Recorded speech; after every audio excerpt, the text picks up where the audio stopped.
Est-ce que tu peux te présenter, Tanguy? Bien sûr, je m'appelle Tanguy Le Turquet, j'ai 35 ans, je suis skipper de l'IMOCA aux couleurs de l'association Lazare. Je vais participer à mon premier Vendée Globe. Raconte-nous ta découverte de la voile. Tu es un peu né sur un bateau, tu as découvert de la voile sportive quand tu as décidé de faire de la course au large un métier. En fait, donc moi, mon premier contact avec le bateau, j'avais 6 ans, 6-7 ans, et mon papa avait fabriqué un petit optimiste en bois dans le garage. Et il était à disposition pour moi et mes petites sœurs pour aller naviguer. On habitait à Port-Anna, c'est un petit village à Séné dans le golfe du Morbihan. Et on avait ce petit optimiste et j'ai un souvenir vers mes 7-8 ans, l'été de mes 7-8 ans, de prendre l'optimiste, de le traîner sur une petite remorque jusqu'à la plage et de partir faire le tour d'une île qui s'appelle Bouédic, juste en face de là où on habitait. Et donc c'était ma première expérience du solitaire sur un bateau, sur ce petit optimiste en bois, qui s'appelait Tang Maïlé pour Tanguy, Maï et Léna, c'est le nom des 3 enfants. Et ça a été mon premier contact avec le bateau. À la suite de ça, mes parents ont divorcé et mon papa a décidé de refaire sa vie sur un bateau.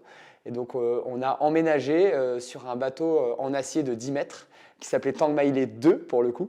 Et donc là, c'était la vie à bord. On a découvert la croisière. On a été un peu partout, en Angleterre, en Espagne, un petit peu partout dans le golfe de Gascogne finalement. Mais ce n'était pas de la compétition, c'était vraiment de la croisière. Et moi, j'étais un élève pas très scolaire. J'aimais pas beaucoup l'école. Et je me suis orienté vers des études professionnelles parce que j'avais besoin de faire quelque chose de mes mains.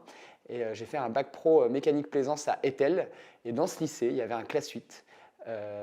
Et c'est comme ça que j'ai découvert la régate. Grâce au classe 8 de mon lycée, j'ai participé à mes premières régates. Là, j'ai rencontré des bons copains qui faisaient déjà de la régate en club de voile. Et du coup, ils m'ont un peu tout appris. J'ai compris ce que c'était que des bords de près, des bords de portant, tribord, enfin, les règles de priorité, tout ce genre de choses, prendre un départ, envoyer un spi. C'est vraiment là que j'ai appris pendant mes années lycée. Et puis, en parallèle de ça, mon papa a accompagné la Mini Transat en 2003 et en 2005, je crois. J'ai découvert la Mini Transat comme ça. Alors moi, j'étais tout jeune, mais mon père était parti traverser l'Atlantique en accompagnant la Mini Transat. Et du coup, j'ai rêvé de cette Mini Transat pendant des années. Et quand j'ai eu 23 ans, j'ai 22 ans même, j'ai acheté mon premier Mini 650 pour préparer ma première Mini Transat en 2013. Jusqu'à là, le Vendée Globe, c'était quoi pour toi? Un objectif, un rêve? En fait, pour moi, le Vendée Globe, je pense que comme beaucoup de gens de ma génération, j'ai été marqué par le Vendée Globe 2000, où j'avais 10 ans, et l'arrivée d'Hélène MacArthur. Je me souviens très bien de ce jour-là. On était privés de télé avec mes 2 petites sœurs parce qu'on avait, je sais pas, on avait dû faire une bêtise. Mais ma maman avait levé l'interdiction de télé pour qu'on puisse voir l'arrivée d'Hélène MacArthur. Je me souviens, c'était un soir. Et là, j'ai ce souvenir indélébile dans ma tête où on est tous les 3 sur le canapé à regarder cette Anglaise qui franchit la ligne d'arrivée. Elle n'a pas gagné, elle est deuxième, mais c'est une arrivée comme si elle avait gagné. Et je me dis, mais d'où elle arrive? J'ai l'impression qu'elle arrivait d'une autre planète, j'ai jamais trop compris. Et puis derrière, je me suis pris de passion pour le Vendée Globe comme n'importe quel gamin qui avait suivi ça avec passion. Et puis voilà, j'ai jamais trop compris ce que c'était que le Vendée Globe étant petit, mais simplement ça me faisait rêver. Et puis en vieillissant, j'ai compris ce que c'était le Vendée Globe, comment on y arrivait, un peu quel cursus avaient fait ces personnes-là pour arriver jusqu'à prendre le départ un jour, même si tout ça a beaucoup changé. Jusqu'au jour où c'est ma femme qui a pris le départ du Vendée Globe en 2020. Et donc là, je suis vraiment rentré à l'intérieur de cette aventure en tant que spectateur, mais un spectateur privilégié qui vit ça de l'intérieur. Et donc, ça a répondu à beaucoup de mes questions. Tu t'es dit assez rapidement, elle est passée devant moi en participant à ce Vendée Globe. Je ne peux pas ne pas prendre le départ à mon tour. En fait, ce que je me suis dit, non, c'était pas tellement ça. C'était plus, j'étais hyper fier et hyper heureux pour Clarisse qu'elle puisse vivre ce Vendée Globe. Moi, c'était un rêve, je pense, depuis ma première Mini Transat, où j'avais mis un pied dans la course au large. J'avais vraiment adoré cette Mini Transat. J'avais enchaîné avec une deuxième Mini Transat et puis quelques solitaires du Figaro derrière. Et le rêve, quand on commence à se professionnaliser dans la course au large, c'est le Vendée Globe, c'est le Graal. Enfin, c'est aujourd'hui pour moi la dernière grande aventure humaine, avec peut-être aller dans l'espace. Mais je me mettais beaucoup de barrières. Je me disais, mais c'est trop compliqué, les bateaux, j'arriverai jamais à les gérer, je trouverai jamais l'argent, ça me paraît impossible à réaliser. Et le fait de voir Clarisse réaliser son projet, le fait d'être spectateur de son projet et de voir comment ça se passait, ça a répondu à beaucoup de questions. Et surtout, ça m'a montré que c'était possible et que c'était pas si compliqué. Enfin, en tout cas, j'avais la sensation d'en avoir les capacités. Et du coup, j'ai osé me jeter à l'eau. Et ça a été peut-être la chose la plus dure que j'ai eu à faire dans ce projet-là, c'est se jeter à l'eau, faire le premier pas. Alors, puisque tu parles d'elle, parlons de votre couple, qui est quand même assez iconoclaste, on va dire. Vous allez partir tous les deux en même temps. Votre fille Mathilda restera à terre, évidemment. Comment vous appréhendez cela? Est-ce qu'il y a une stratégie assez claire, assez précise? Est-ce que les grands-parents vont tout gérer? Comment ça s'est dessiné dans vos têtes, une fois que Mathilda était là, de continuer de front vos carrières? Alors, c'est extrêmement angoissant. Plus on se rapproche plus on se rapproche du départ, plus moi personnellement, et je pense que Clarisse c'est pareil, ça nous angoisse. Quand on s'est lancé tous les deux dans ce projet Vendée Globe 2024, Clarisse n'était pas enceinte, donc on n'avait pas forcément. Et je pense que on se serait probablement pas lancé. En tout cas, moi, je me serais probablement pas lancé dans un projet Vendée Globe si on avait su qu'on attendait un enfant. Donc on est hyper heureux d'avoir Mathilda, mais c'est vrai que ça arrivait après coup. On était tous les deux engagés dans nos projets et il fallait aller un petit peu au bout. Donc on n'a pas réfléchi à tout au début. Et puis Mathilda est arrivée dans notre vie et on s'est dit, bon, bah, puisqu'elle est là, c'est elle qui nous a choisis. Elle a choisi ses deux parents qui vont tous les deux faire le Vendée Globe. Donc on va quand même aller au bout de nos projets, au bout de nos rêves. Et puis on est persuadé qu'in fine, ça sera quelque chose de très fort, très important pour elle dans son épanouissement. D'un point de vue logistique, on s'est très bien organisé. Très vite, dans le projet, on a embauché une personne clé pour nous, qui est ma petite sœur Léna, qui travaille dans mon équipe en technique, en logistique, mais à mi-temps. Et quand on est en mer, Clarisse et moi, c'est elle qui garde Mathilda. Elle vit avec nous dans notre maison depuis que Mathilda a 3 mois. Donc c'est un troisième parent. C'est un véritable repère pour Mathilda. Et de ce point de vue-là, il n'y a pas de sujet. En termes de logistique, on est complètement calé, organisé. On est persuadé pour Mathilda, ça va très bien se passer. Les angoisses qu'on a aujourd'hui avec Clarisse, et c'est des angoisses, je pense, naturelles, et c'est plutôt sain de les avoir, ça veut dire qu'on est lucide. Et on ne peut pas trop aller contre ces angoisses. C'est s'il se passe quelque chose, si jamais il arrive quelque chose à Clarisse, ben moi je serai en mer et donc je ne pourrai que subir ce qui lui arrive. Et inversement, s'il m'arrive quelque chose de dramatique, elle sera en mer et elle ne pourra que subir. Ou s'il arrive quelque chose à Mathilda, mais en fait c'est pareil pour n'importe quel de nos proches finalement, nos parents, nos frères, nos sœurs, nos amis. Quand on est en mer et qu'il arrive quelque chose de dramatique à terre, eh ben on ne peut rien faire. On est juste emprisonné sur notre bateau. Et c'est là, d'ailleurs, la seule fois où notre bateau devient une prison, je pense. Et on ne peut que subir. Donc, s'il se passe quelque chose à notre fille, il faudra être solide. On n'en a pas encore trop discuté avec Clarisse. On commence à en parler, mais il va falloir qu'on élabore une stratégie, parce que est-ce qu'on nous prévient, est-ce qu'on ne nous prévient pas si on est au milieu du Pacifique au point Nemo et qu'il arrive un truc dramatique à Mathilda, qu'est-ce qu'on nous dit? Est-ce qu'on nous informe, sachant qu'on ne peut absolument rien faire? Et pire, on ne peut même pas aller à terre tout de suite, à moins d'une semaine. Tout ça, c'est des questions auxquelles on n'a pas encore répondu. Est-ce que vous avez échangé, parce qu'il y a déjà eu ce cas de figure avec Sam Davis et Romain Attanasio, est-ce que vous avez discuté avec eux ou même avec Ruben, leur fils, parce qu'il est en âge maintenant? Non, c'est vrai qu'on n'a pas eu l'occasion d'échanger encore là-dessus avec Sam et Romain, mais on va probablement le faire, ouais. Je pense que quand ils sont tous les deux partis sur le Vendée Globe ensemble, Ruben était un peu plus âgé que Mathilda. Il allait déjà à l'école, c'était un peu plus facile. Là, c'est vrai que c'est une petite fille qui ne va pas encore à l'école, mais peut-être qu'on va se nourrir de leur expérience, ouais. Tu as parlé de l'aspect parent avec Clarisse, mais il y a aussi l'aspect compétiteur, évidemment, tout simplement. Participer à une même course, comment vous gérez cela? Il y aura forcément un déçu dans l'histoire. Non, il n'y aura pas de déçu. Il n'y aura pas de déçu. Alors déjà, pour reboucler avec le côté parent, les angoisses dont je te fais part, c'est des angoisses que j'ai à terre. Je sais qu'une fois que je serai en mer et que je serai dans la compétition, ces angoisses vont un petit peu disparaître parce que finalement, ce côté compétition dans le Vendée Globe change tout. Ça nous permet d'être dans l'instant, ça nous permet de ne pas penser au reste. Ça nous permet vraiment d'être concentré sur l'objectif. Et je sais que moi, j'adore ça particulièrement parce que je ne suis jamais autant heureux que quand je suis dans l'instant présent. L'aspect compétition du Vendée Globe me permet d'être dans cet instant présent. Et ça, c'est extrêmement précieux. La compétition avec Clarisse, et je pense que c'est un peu ça qu'offre le Vendée Globe, c'est que finalement, oui, on est 40 concurrents, il n'y aura qu'un seul vainqueur, mais avant tout, on se bat contre nous-mêmes. Le Vendée Globe, c'est pas, la course au large de manière générale, on ne peut absolument pas maîtriser ce que va faire l'adversaire. Ce n'est pas comme un sport collectif où en fait on se fait des passes entre nous et puis si l'adversaire à un moment donné prend le dessus, récupère la balle, il va pouvoir recréer une autre histoire, un autre scénario. Nous, notre scénario, on en est maître et on est les seuls maîtres de notre scénario. Ce que font les concurrents, ça n'interfère pas dans ce qu'on va créer. Et donc moi, avant d'avoir 39 concurrents. Je suis mon propre concurrent, Clarisse c'est sa propre concurrente et on se bat vraiment contre nous-mêmes. Derrière, le résultat, on essaye de faire du mieux qu'on peut, mais Clarisse finira ou pas devant moi, mais ça n'aura aucun impact sur le fait d'avoir bien navigué pour moi, d'être fier de ce que j'ai réalisé et puis de mon résultat. Maintenant, très pratico-pratique, Clarisse, elle a quand même un bateau bien plus performant que le mien. Aujourd'hui, toutes les statistiques, parce que ça reste un sport mécanique, hein, c'est un binôme bateau-skipper, c'est pas que un skipper, on n'est pas en Figaro où là tous les bateaux sont identiques.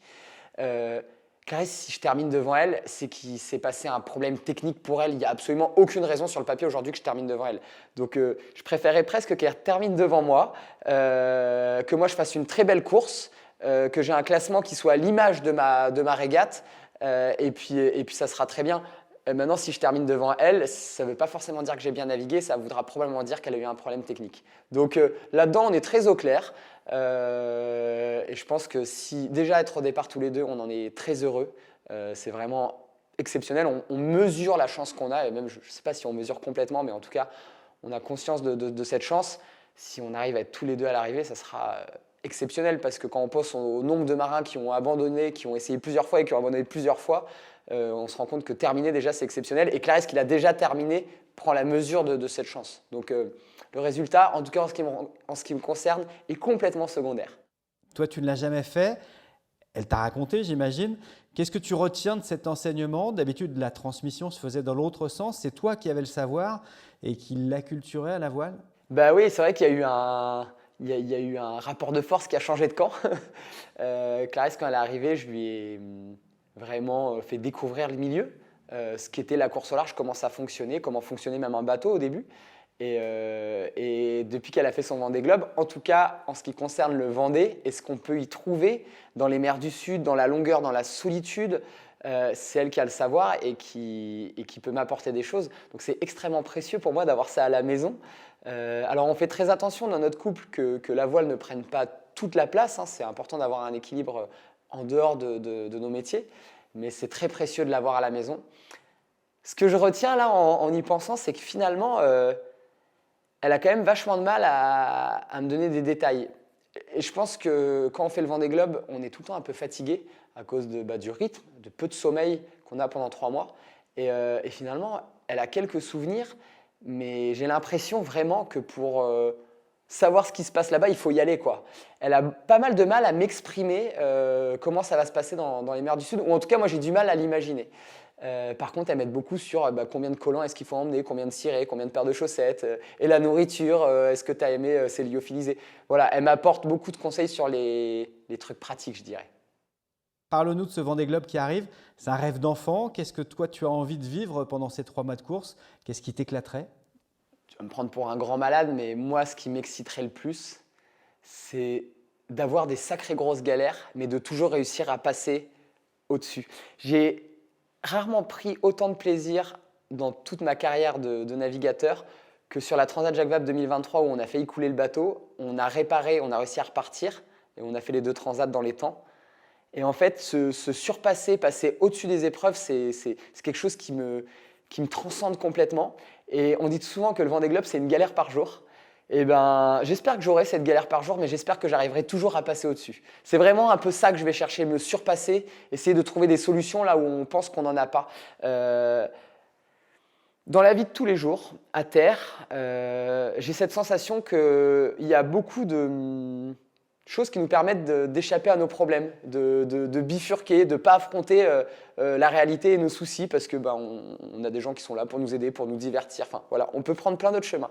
Quand on fait de la course au large en solitaire, et je pense qu'on est dans les mers du Sud lors du Vendée Globe, on ne peut pas échapper à ça. On ne peut pas échapper à notre réalité, on ne peut pas échapper aux problèmes qu'on a devant nous, qu'on n'aura pas le choix. On va devoir le résoudre si on veut continuer d'avancer. Et moi, j'ai vraiment hâte de vivre ça, de me retrouver dos au mur en fait quelque part. C'est un peu sadomaso, hein, mais c'est vraiment ça que j'ai envie d'aller chercher, être dos au mur et pas avoir le choix et voir comment est-ce que je réagis dans ces situations. Après, évidemment, j'ai envie d'aller découvrir les mers du Sud, la longueur, cette solitude qu'on a pendant presque 3 mois. Quelle chance finalement de pouvoir profiter de cette solitude qu'on a choisie, qui va se terminer, qui a une date de fin finalement, mais quelle chance de pouvoir en profiter et de découvrir ça. Je ne sais pas aujourd'hui ce qui permet de se retrouver seul face à soi-même pendant 3 mois et de pouvoir en profiter, quoi. Donc je me sens extrêmement... J'ai beaucoup de gratitude pour ça, pour ce truc que je vais vivre. Est-ce que tu peux nous parler de ton bateau? C'est ton abri, ton compagnon, ton véhicule, a fortiori après l'hiver dernier qui a été assez mouvementé. En fait, ce qui est génial avec cette campagne Vendée Globe, c'est qu'on ne peut pas débarquer et faire le Vendée Globe en s'étant préparé 6 mois à l'avance. Il y a eu 3 années là, qui ont passé, 3 saisons, et on crée un lien avec le bateau forcément, parce que moi j'ai fait quoi, 5 transats avec ce bateau, donc 4 en solitaire, avant d'arriver au Vendée Globe. Et du coup, tu crées un lien. Alors au début, on ne s'est pas trop compris, lui et moi. Je ne l'ai pas bien utilisé.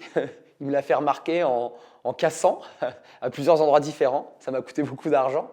Du coup, comme ça, j'ai compris à l'utiliser. Et maintenant, lui et moi, on se connaît bien. Et honnêtement, je partirais avec aucun autre bateau que celui-là. Quand j'ai décidé d'acheter ce bateau-là, ce n'était pas un choix, c'était contraint parce que c'était le dernier bateau sur le marché qui restait et qui correspondait au budget que j'avais. Et on m'a dit, tu vas voir, Clarisse me l'avait dit parce qu'elle a régaté contre ce bateau, elle m'a dit, tu vas voir, c'est le meilleur bateau avec lequel tu puisses aller faire un premier Vendée Globe. Il est exceptionnel. Donc ce bateau-là, c'est un bateau qui a été construit par des CNS pour Marc Tiercelin pour le Vendée Globe 2008. Ensuite, il a été racheté par une société de production pour faire le film en solitaire avec François Cluzet. Derrière, c'est Éric Bellion qui l'a récupéré, qui a fait le Vendée 2016. Puis moi, je l'ai racheté à Damien Seguin, qui avait fait le Vendée 2020 avec. Donc c'est un vieux bateau avec lequel je ne gagnerai pas Vendée Globe. Mais mon objectif, c'est de terminer ce Vendée Globe. Et je crois que c'est vraiment un bateau fait pour ça, pour permettre à un skipper de terminer son premier Vendée Globe. Donc voilà, on en a beaucoup pris soin pendant 3 ans. Et j'ai hâte qu'il puisse m'emmener sur son 4e Vendée Globe. Et alors sportivement, il y aura les foilers loin devant, que tu suivras parce que tu es un dingue de ce sport, et puis la bagarre des dériveurs. Raconte-nous un peu cette flotte. En fait, contrairement à 2020 où mon bateau, je crois, termine 5 ou 6e, là, ça va être nettement 7. Donc en 2020, mon bateau termine 7e. Là, ça va être nettement plus compliqué parce qu'en 2024, il y a toute une nouvelle génération de foilers qui est arrivée, qui est nettement plus performante qu'en 2020.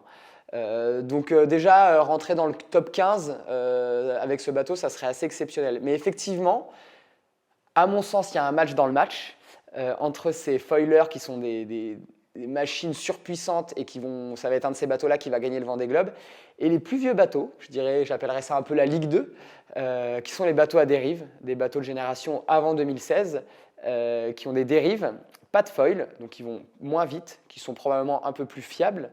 Et on est 15 bateaux, donc on représente un gros tiers de la flotte. Et dans ces 15 bateaux, il y a un gros match. Les concurrents ont aussi un très bon niveau sportif de navigation. Et donc voilà, c'est ce match dans le match, cette petite Ligue 2 dans le Vendée Globe que moi je viens rechercher. C'est aussi pour ça que j'ai pris ce bateau. Je voulais un bon bateau à dérive pour pouvoir essayer d'aller gratter la première place des bateaux à dérive, ou en tout cas le podium, même si ce n'est pas un classement officiel. Moi, en tant que sportif, c'est ce qui m'anime sur ce Vendée Globe, parce qu'y aller juste pour l'aventure, il manquerait quelque chose. Détaille-nous un peu qui seront tes adversaires. Mes concurrents bateaux à dérive, mais pas que, parce qu'il y a aussi des foilers avec qui on joue. Je pense à Isabelle Josque, qui a un bateau de ma génération, mais qui a mis des foils, qui est un petit peu au-dessus en termes de performance. Déjà, elle a déjà un Vendée Globe dans les pattes.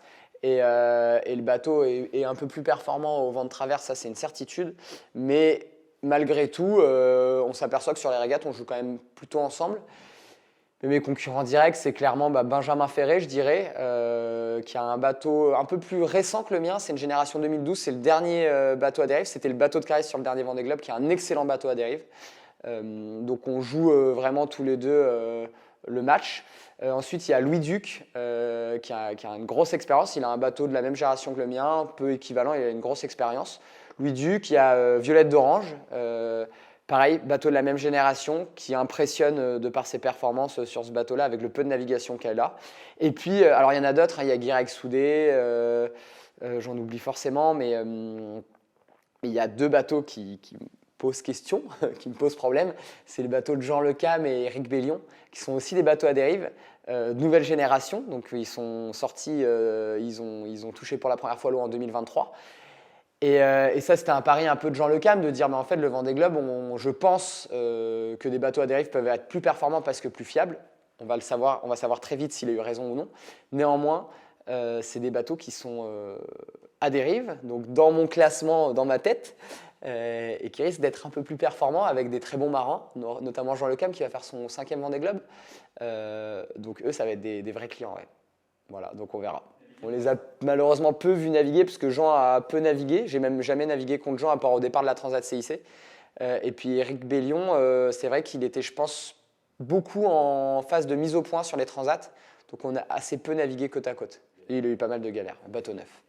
Est-ce que tu peux nous raconter un peu ton partenaire? Tu n'avais pas envie d'être un homme sandwich vide de sens, tu voulais porter une cause. En fait, je trouve que j'ai absolument rien contre le mode de fonctionnement économique de la course au large. Je trouve que c'est génial et j'ai profité de ça pendant des années. Un sponsor qui souhaite faire de la publicité et du coup s'affiche en grand sur un bateau et a un skipper qui devient l'ambassadeur de sa marque. Je trouve que c'est très bien, c'est génial que ça fonctionne comme ça. Moi, après 12 ans de course au large, plusieurs solitaires du Figaro, des mini-transats, je rêvais de faire le Vendée Globe, mais pas à n'importe quel prix. C'est-à-dire que en vieillissant, mes convictions se sont affinées au fond de moi.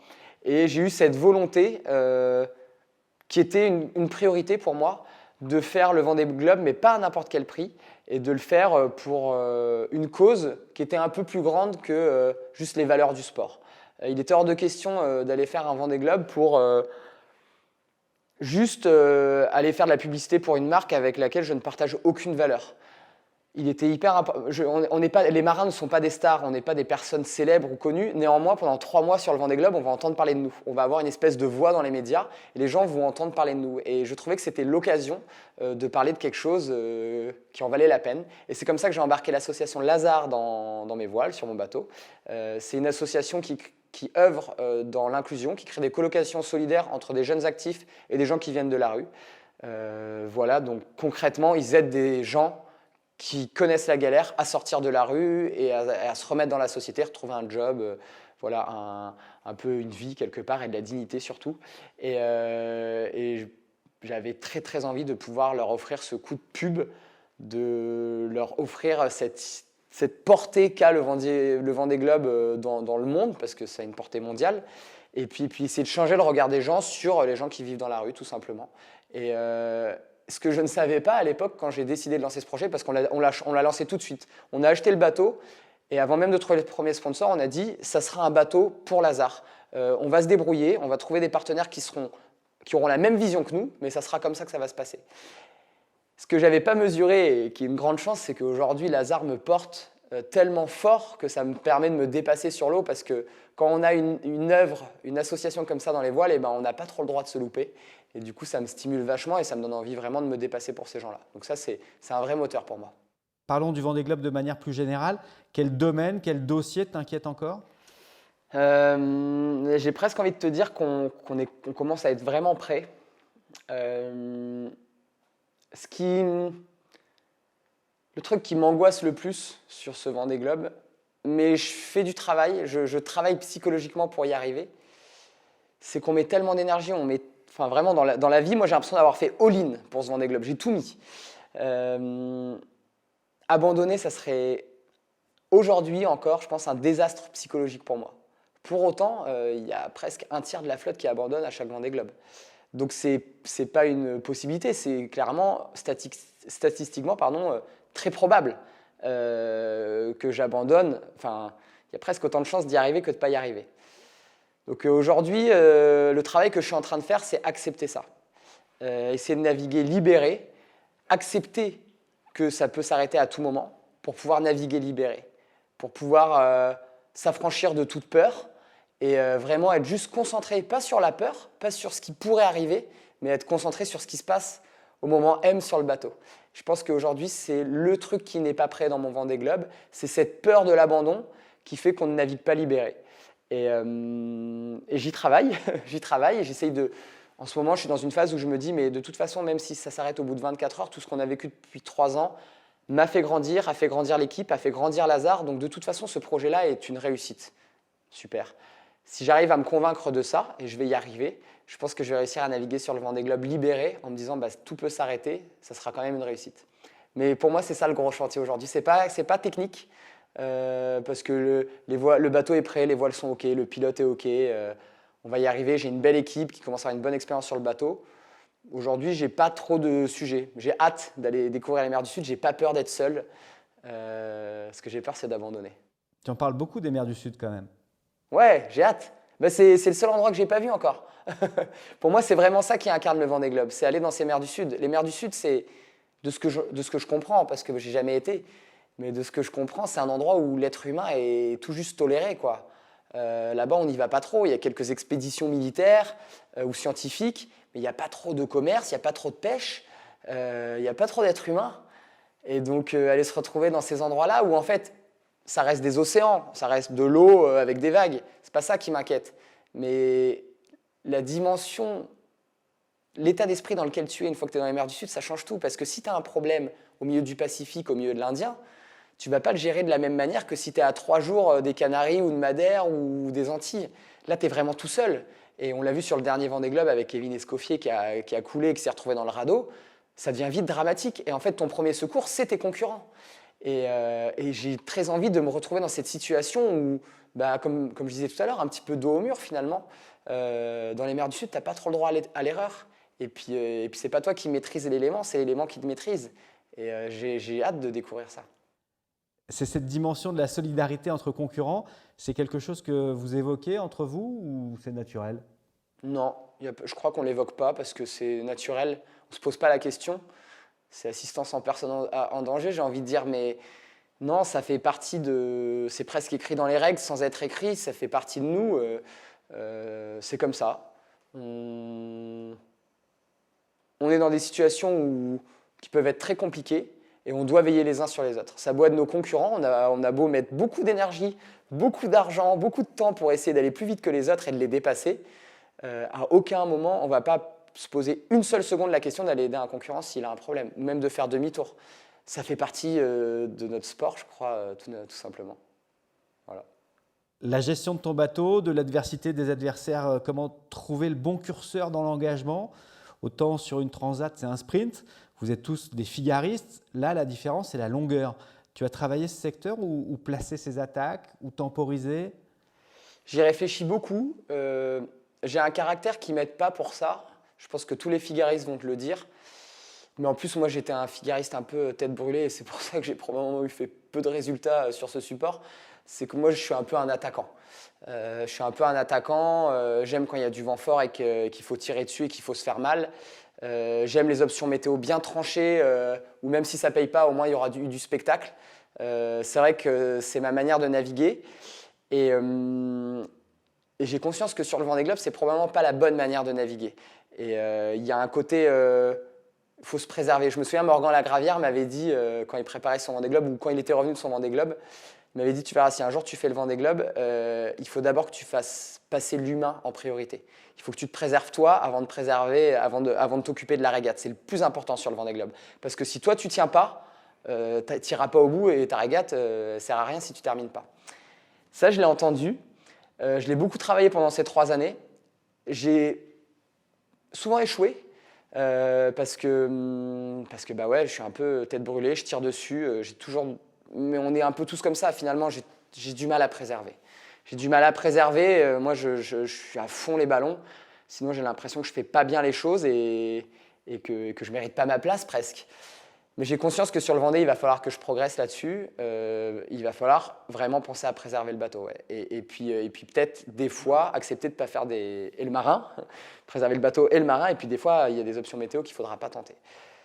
Ça, c'est quelque chose que je vais découvrir probablement un peu sur le Vendée Globe. Et puis vous regarderez si dans les mers du Sud, je m'arrête 24 heures, c'est que je me suis planté. Est-ce que Clarisse t'a donné des conseils là-dessus? Non, parce qu'avec Clarisse, on est très très différents là-dessus, on le sait depuis toujours. Clarisse, elle a fait un Vendée Globe sans se préoccuper de ce que pouvaient penser les autres. Je pense qu'elle s'est fait violence parce que c'est une compétitrice et que des fois, elle a mis vraiment le pied fort sur le frein parce qu'elle savait qu'elle n'était pas capable ou qu'elle allait casser le bateau.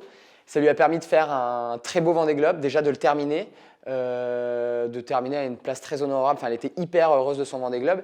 Et Clarisse est beaucoup plus futée, intelligente. Enfin, elle a beaucoup plus d'expérience et de recul que moi sur cet aspect-là. Elle sait beaucoup mieux placer le curseur sur un Vendée Globe. Peut-être moins sur une Transat finalement, je ne sais pas, même si sur les Transat, elle est capable de switcher en mode machine, mais elle ne va pas réussir à m'apporter quoi que ce soit parce que je suis tellement têtu qu'elle ne pourra pas. Qu'est-ce qu'on peut te souhaiter?